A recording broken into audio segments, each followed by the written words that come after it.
علامہ محمد اقبال رحمۃ اللہ علیہ ابھی لاہور نہیں آئے تھے کہ ان کے والد انہیں آوان شریف لے گئے۔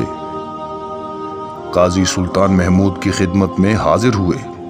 قیاس یہ ہے کہ اسی سفر میں محمد اقبال قاضی صاحب سے بیعت ہوئے اور سلسلہ قادریہ میں شامل ہو گئے۔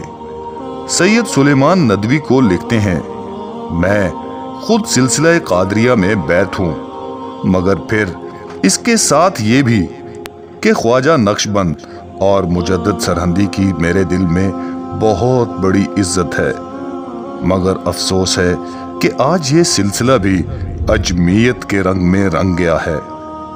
یہی حال سلسلہ قادریہ کا ہے۔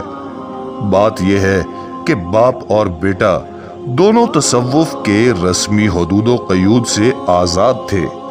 ان کا تعلق دراصل تصوف کی اس روایت سے تھا جو امیر کبیر حضرت سید علی ہمدانی کے ساتھ کشمیر آئی اور جسے امام غزالی سے خاص تعلق ہے۔ اس روایت کی نظر انسان کی شخصیت پر ہے، لہذا اس کا رشتہ احکام شریعت سے منقطع ہوا نہ زندگی کی جد و جہد، سیاست اور جہاں بانی سے۔ جی چاہے تو اقبال ہی کی اصطلاح میں کہہ لیجئے کہ اس پر اجمیت کی بجائے مجددیت کا رنگ غالب تھا۔ علامہ اقبال اپنے والد کو میاں جی کہتے، انہیں اپنا مرشد سمجھتے۔